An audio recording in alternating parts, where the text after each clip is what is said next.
Restaurant workers, what is the worst thing you have seen done to a customer's order? I've been in the restaurant industry most of my adult life. Chain restaurants, gastropubs, dive bars, you name it. In all that time, I've only seen food actually tampered with once, and it was handled immediately. One of the servers spit in a guy's pasta after he called her a bitch under his breath. Another server caught her in the act and went straight to the manager. She was fired on the spot. Kitchen staff didn't defend her. Nobody made excuses.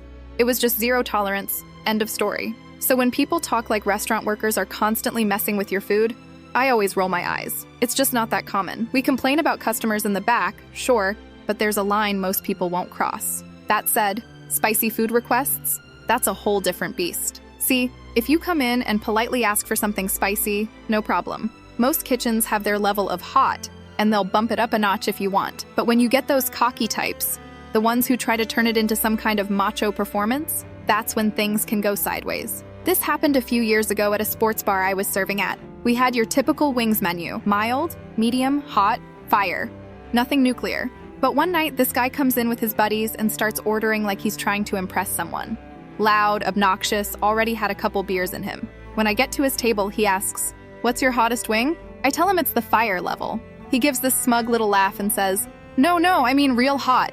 I want wings so spicy they could give a woman a miscarriage. Dead serious. That's what he said. Loud enough that the table next to him turned around. I wanted to crawl into the floor. I took a deep breath and walked the order back to the kitchen. Now our line cook at the time was this quiet guy named Luis. Real chill. Didn't talk much, but he'd been in kitchens for years and had this personal stash of ghost pepper and Carolina Reaper sauces he'd mess around with on his breaks. I walk back and tell him what the guy said, word for word. Luis doesn't even blink, just goes, "Say less." Pulls out this bottle of something with a homemade label and a skull drawn on it, mixes a little with our regular fire sauce, and tosses the wings in it like he's making a potion. As soon as I picked up the tray, I knew we were in for something. My eyes started watering, and I hadn't even left the kitchen yet. The stuff in the air made my throat tight. I walked those wings out holding my breath, dropped them on the table with a "good luck," and got out of there. The guy's whole attitude shifted as soon as he took the first bite. He laughed, coughed, then tried to power through. But by wing number 2, he was sweating through his shirt and sucking on ice cubes.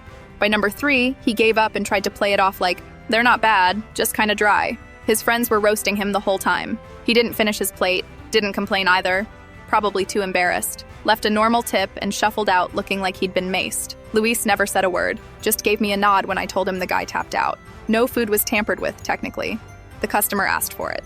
The kitchen just delivered. People say restaurant workers are petty, but I say we're artists. Sometimes performance art, sometimes justice. All I know is no one asked for ultra spicy wings the rest of that week.